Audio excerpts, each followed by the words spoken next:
The production of waste in general and domestic waste in particular is one of the most characteristic features of development of our society in this century. The quality and composition of our waste are indicators of our habits as consumers and our concern for the environment. It is said that by analyzing the contents of a bag full of rubbish, we can find out about the living standards, way of life, and even the age and gender of the people who have helped to fill it up. Man has always produced waste, but the problems created due to the high levels of production and low levels of recycling have never been as serious as they are now. Large quantities of refuse, which will never be used again, have created large heaps. This has broken what is essential for the economy of ecosystem, that is, continuous cycling of the resources so that we can use and renew them again. With rapid increase in population, the municipal solid waste in our country has increased several fold in the last few years. The management of this waste is the responsibility of local municipal bodies. Management of solid waste involves various steps. These are collection of waste, transportation of waste, disposal and treatment of solid waste.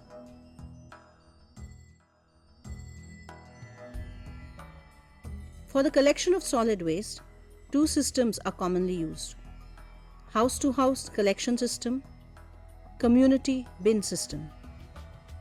House-to-house collection system. House-to-house collection is by far the best method of collecting refuse.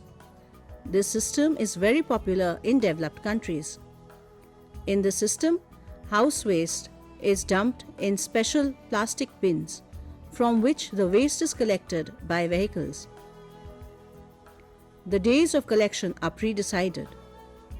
For the success of the system, coordination between people and collection vehicles is essential.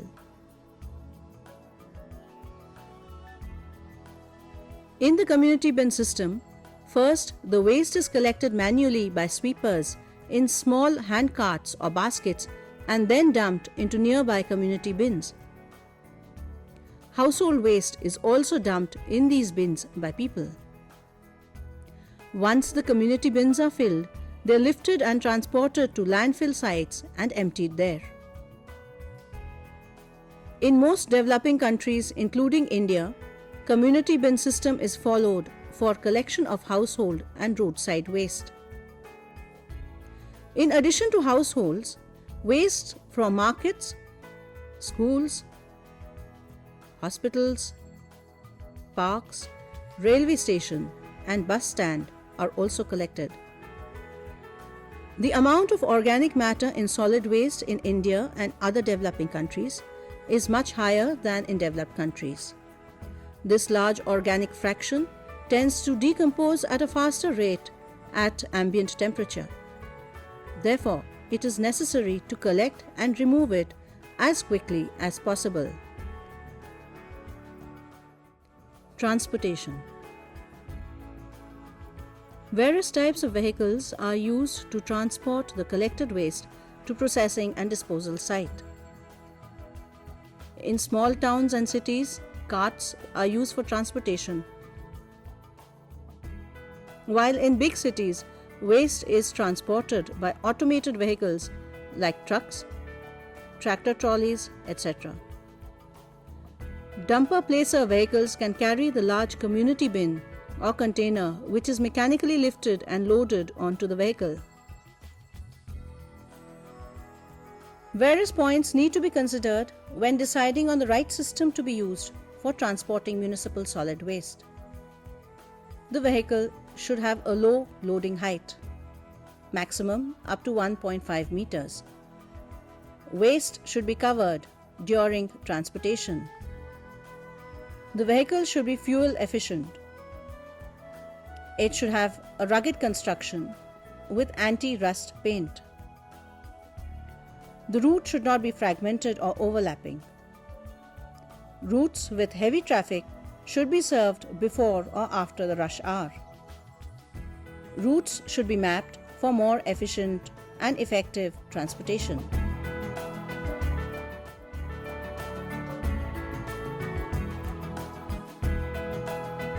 For many people, the way to dispose of waste is to simply drop it at some nearby place. Open, unregulated dumps are still the predominant method of waste disposal in most developing countries, including India. Huge heaps of open garbage is a common sight on the outskirts of our small and big cities, often visited by rag pickers, domesticated animals, birds, etc., creating environmental hazards and posing a threat to the health of thousands of residents. Most developed countries forbid open dumping, at least in metropolitan areas, but illegal dumping is still a problem. A few guidelines need to be followed while selecting a dumping site. The dumping site should be away from the city or town, but it should be easily approachable throughout the year. The disposal site should be on downward side of the town or city. Hydrogeological investigation of the disposal site should be done periodically because rainwater percolating through the waste tends to carry large amounts of pollutants to the groundwater if the underlying strata is pervious or fissured.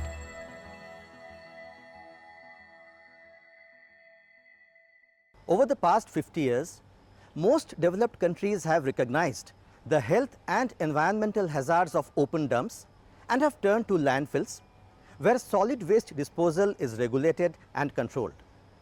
In this method, waste is leveled in layers, compacted and covered with earth. Bacteriological, physical and chemical changes occur in buried waste. The temperature rises above 60 degrees centigrade within 7 days, kills all the pathogens and hastens the decomposition process, which normally needs 4 to 6 months. This method was first tried in England in 1916. Although it was hoped that most of the land-filled material would biodegrade, in reality, most of the land-filled material from the past 40 years in US is still present in the landfill sites, mainly because of lack of desirable conditions. Thus, the landfills are acting as chemical repositories, releasing pollutants in the form of dissolved salts, heavy metals and synthetic organic compounds in the groundwater and in the air as greenhouse gases such as nitrous oxide, methane and carbon dioxide. A modern sanitary landfill is more advanced and is designed to meet exacting standards with respect to containments of all kinds.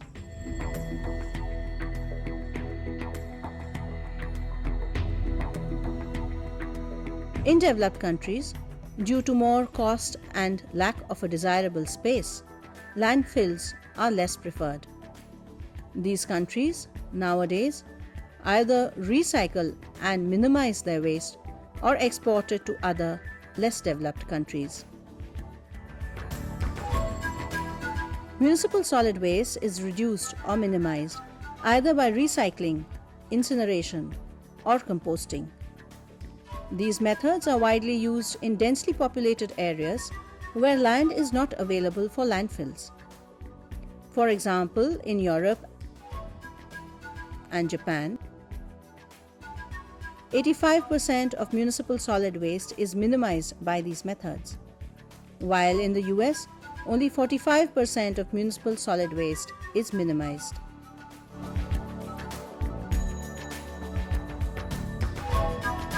In incineration, waste is hygienically reduced by burning. The heat derived during this process is converted into other forms of energy.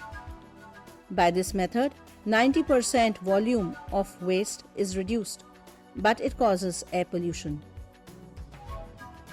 Besides, incinerator ash contains concentrated toxic materials such as dioxin, furans, lead, and cadmium, which make it highly hazardous.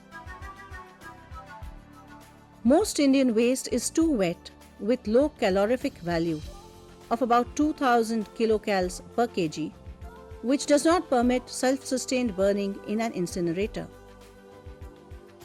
Only hospital waste, which is particularly hazardous, is best disposed by incineration. Incineration is widely practiced in Western countries since municipal solid waste in the West has a much higher calorific value and is dry too.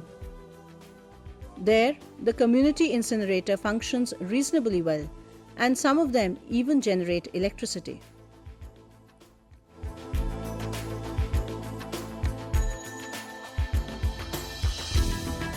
Recycling involves the collection of certain types of trash, separating them into their components, and using these components to make new products. Materials that can be recycled include aluminum cans, plastics, glass, paper, cardboard, metal, etc. The components of domestic waste commonly extracted for industrial use are paper for repulping, textiles for making paper and machinery wipers, etc., metals for remaking, glass for remelting, rubber for downgrade use, plastics for production of inferior grade plastic. It is necessary to separate these materials before recycling.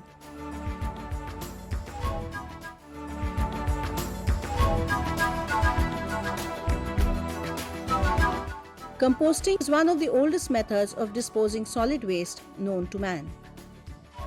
By anaerobic degradation, biogas can also be generated. Waste with high organic compound is ideally suited for conversion into organic fertilizer rich in nitrogen, phosphate and potash by composting. In India, composting is the best method of disposal of municipal solid waste. Some of the most popular methods of composting are Bangalore method, Indore method, vermicomposting. Bangalore method. In this method, alternate layers of waste and night soil are laid out in pits and then allowed to decompose for 4 to 6 months. When the waste is completely degraded, the resulting compost can be taken out for use. Indore method. This method of composting in pits is similar to Bangalore method, except that here turning of waste is done at specific intervals of 4 to 7 days or 5 to 10 days. By turning, aerobic conditions are well maintained to ensure high temperature and uniform composting. By this method, composting is completed in a period of 13 to 27 days. Vermicomposting. In recent years, earthworms have been used for degrading organic household waste. The technique is known as vermicomposting. Through this method, high-quality, odorless manure can be produced. Nowadays, household vermicomposting kits are also available for use. Reducing waste by composting is not only economical, it is by far the less polluting and sustainable method too. Through this method, the local municipal bodies can get rid of major amount of solid waste on the one hand and can generate money by selling the compost on the other. As citizens, we can create awareness among the people to produce low waste, about the hazards of sanitary landfills and incinerators, etc. We can also create a network of people who are interested in improving the living conditions and creating a hygienic environment. It is well understood now that in order to make our society free of waste, there is an urgent need to adopt the Gandhian principle of simple living. We must understand that the best and cheapest way to have less waste and less pollution created by us is to produce less waste and to reuse and recycle most of the material that we produce.